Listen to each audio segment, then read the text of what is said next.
अस्सलाम वालेकुम क्लास। आज हम स्टार्ट करेंगे बायोलॉजी चैप्टर नंबर 8 क्लास 10 के एमसीक्यूज। ये हमारे क्लास 10 का लास्ट चैप्टर है। So our first MCQs is the artificial manipulation, medication and recombination of DNA. Artificially हम डीएनए को मैनिपुलेट कर रहे हैं, रिकॉम्बिनेंट डीएनए बना रहे हैं। कौन सी फील्ड में ये सारी चीजें हम कर रहे हैं? A genetic engineering, B biotechnology, C molecular biology या फिर डी जेनेटिक्स। तो ये कौन सी फील्ड में हम कर रहे हैं? That is genetic engineering.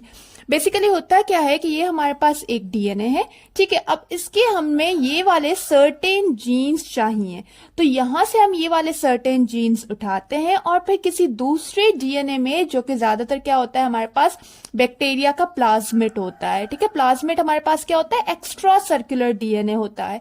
और हमें पता है कि बैक्टीरिया में रेप्लिकेशन क्या होती है? जल्दी होती है। तो हमें जब कोई भी चीज जो है वो ज्यादा अमाउंट में चाहिए होती है, तो हम क्या करते हैं कि यहां से हमने ये डीएनए का जीन उठाया और इस वाले प्लाज्मिड में इनपुट कर दिया, और उसके बाद क्या होगी? रेप्लिकेशन होगी। तो ये हमारे पास जीन्स क्या आ जाएंगे? ज्यादा कॉपीज में आ जाएंगे। तो इस तरह के हम डीएनए को क्या कहते हैं? फिर रिकम्बिनेंट डीएनए कहते हैं।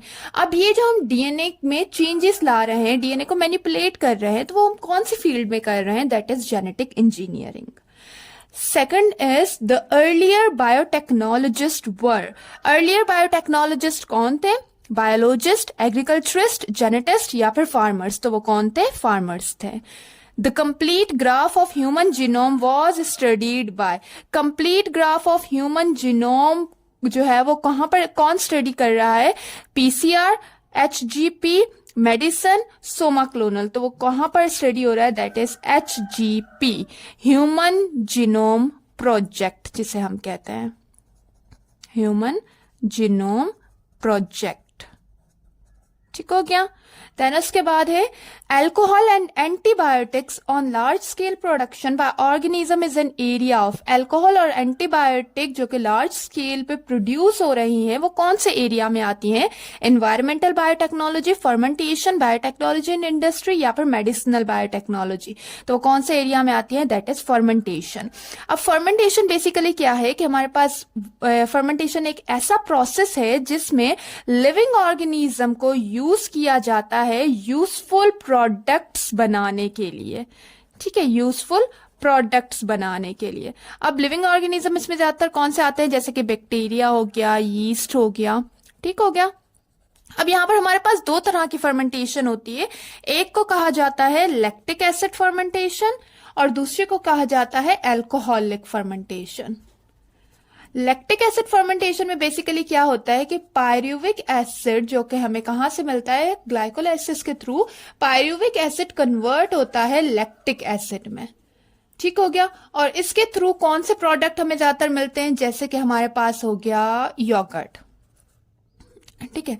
यहां पर क्या होता है कि लैक्टोबैसिलस हमारे पास जो बैक्टीरियाज हैं वो कन्वर्ट करते हैं मिल्क को योगर्ट के अंदर, ठीक हो गया। तो इस तरह की जो हमारे पास प्रोडक्ट है वो किसके थ्रू मिलती है? लैक्टिक एसिड फर्मेंटेशन के थ्रू मिलती है। उसके बाद आ जाती है दूसरी अल्कोहलिक फर्मेंटेशन। जो हमारी अल्कोहलिक फर्मेंटेशन होती है उसमें क्या होता है कि भाई हमारे पास जो पायरुविक एसिड होता है वो कन्वर्ट हो जाता है अल्कोहल में और प्लस में कार्बन डाइऑक्साइड में। अब इस तरह की फर्मेंटेशन के थ्रू हमें कौन से प्रोडक्ट मिलते हैं? जैसे कि अल्कोहल हो गया, ब्रेड हो गया। अच्छा, यहाँ पर एक और बात याद रखें कि हमारे जो ब्रेड के अंदर बबल्स होते हैं, ठीक है, जो हमारे ब्रेड के अंदर जो होल्स होते हैं वो किसकी वजह से होते हैं? कि भाई अल्कोहलिक फर्मेंटेशन में क्या होता है? पायरुविक एसिड कन्वर्ट होता है अल्कोहल प्लस कार्बन डाइऑक्साइड में। इस कार्बन डाइऑक्साइड की वजह से हमारी ब्रेड क्या होती है?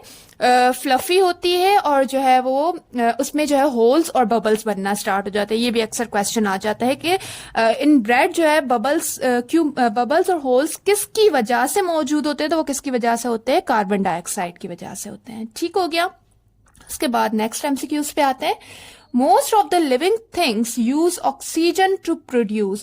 Most of the living things oxygen को use करते हैं to produce ATP, alcohol, organic acid या फिर ecological pyramid. तो किस वजह से use करते हैं? For the production of ATP. चले अब मुझे आप लोग बताएंगे कमेंट सेक्शन में ATP की फुल फॉर्म क्या है। देन इसके बाद आ जाता है in acidic formulation lactic acid produced from, acidic formulation में लैक्टिक एसिड जो होता है वो प्रोड्यूस्ड होता है किसमें से, हम पहले भी पढ़ के आए कि लैक्टिक एसिड प्रोड्यूस किसमें से होता है, पायरुविक एसिड में से। तो यहां पर जल्दी से ऐसे ही टिक लगा देते हैं, दैट इज पायरुविक एसिड। उसके बाद हम लोग आ जाते हैं यहां पे the bread dough rises during alcoholic fermentation is due to, ये हम पहले ही सीख चुके हैं कि जो हमारे पास ब्रेड डो होती है वो किस वजह से राइज होती है एल्कोहलिक फर्मेंटेशन में, किस वजह से, किसकी प्रोडक्शन की वजह से, कार्बन डाइऑक्साइड की प्रोडक्शन की वजह से। ठीक हो गया। उसके बाद आ जाता है the container use to grow bacteria on large scale are called, अब जो है वो हम बैक्टीरियाज को लार्ज स्केल पे किस कंटेनर के थ्रू ग्रो करते हैं, ए चिलर्स, बी स्टेरलाइजर, सी फर्मेंटर्स या फिर डी फर्मेंट्स। तो किसके थ्रू करते हैं, फर्मेंटर्स के थ्रू करते हैं। Naturally occurring enzyme used as a defence chemical by bacteria, कौन से नेचुरल अकरिंग एंजाइम्स है जो कि बैक्टीरिया अपने डिफेंस मैकेनिज्म के जो है वो वे से यूज करता है, तो वो कौन सा है, डिफेंस प्रोटीन, रेस्ट्रिक्शन एंजाइम, ए हाइड्रोलाइटिक एंजाइम या फिर लाइगेज एंजाइम। तो वो कौन से एंजाइम्स है, रेस्ट्रिक्शन एंजाइम्स, जिसे जो है वो मॉलिक्यूलर सीजर्स भी कहा जाता है कि इजीली जो है वो डीएनए को कट कर लेते हैं। और काफी सारे जो है वो बायोलॉजिस्ट या फिर साइंटिस्ट जो है रेस्ट्रिक्शन एंजाइम्स यूज करते हैं फॉर द जो है वो कटिंग ऑफ सर्टेन डीएनए या फिर जीन्स। उसके बाद आ जाता है extra circular DNA which use as vector of gene, कौन सा सर्कुलर डीएनए इस्तेमाल होता है as a vector of gene. Vector हम किसे कहते हैं कि भाई किसी कोई दूसरा हमने डीएनए जिसमें इनपुट किया है तो उसे हम क्या कहते हैं, वेक्टर कहते हैं। तो यहां पर हमारे पास वो कौन सा एक्स्ट्रा सर्कुलर डीएनए है जो कर ज्यादातर वर्क करता है एज अ वेक्टर, तो वो कौन सा है, जीनोम, प्लाज्मिड, पिलाए या फिर लाइगेज। तो वो कौन सा हमारे पास extra circular DNA, that is plasmid. ठीक है, यहां पर ये जो लाइगेज है वो हमारे पास लाइगेज एंजाइम वर्क करता है एज अ ग्लू। ठीक है, यहां पर जो है वो कोई भी अगर डीएनए जो है वो ब्रेक हो जाता है तो एज अ ग्लू जो है वो कौन सा एंजाइम वर्क करता है, दैट इज लाइगेज एंजाइम। और प्लाई हमारे पास जो है वो शॉर्ट जो है इस तरह की हेयर लाइक स्ट्रक्चर्स होते हैं जो कि हमारे transferring of genetic material in bacteria में भी हेल्प करते हैं। ठीक हो गया। अब यहाँ पे एक और टर्म आ गई थी, दैट इज बायोटेक्नोलॉजी। बायोटेक्नोलॉजी हमारे पास क्या है कि बायोटेक्नोलॉजी में हम सर्टेन ऑर्गेनिज्म, लिविंग ऑर्गेनिजम्स को यूज कर रहे हैं वो प्रोडक्ट्स बनाने के लिए जो कि बेनिफिशियल है for the welfare of human, for the welfare of living organism और ह्यूमन काइंड। ठीक है, अब यहाँ पर ये जो बायोटेक्नोलॉजी टर्म है वो किसने दी थी, फर्स्टली जो है वो 1919 में जो है वो कॉल एरिके ने ये टर्म यूज की थी। ठीक हो गया। और इसके थ्रू जो हमारे पास सबसे बेनिफिशियल प्रोडक्ट बना था सबसे पहले, वो कौन सा बना था, इन 1978 में इंसुलिन, जो कि लार्ज प्रोडक्शन पे जो है वो हमने बनाया था। ठीक हो गया। यहां पर ये चैप्टर होता है हमारा खत्म। इंशाल्लाह नेक्स्ट चैप्टर हम नेक्स्ट बुक को स्टार्ट करेंगे। थैंक यू, खुदा हाफिज।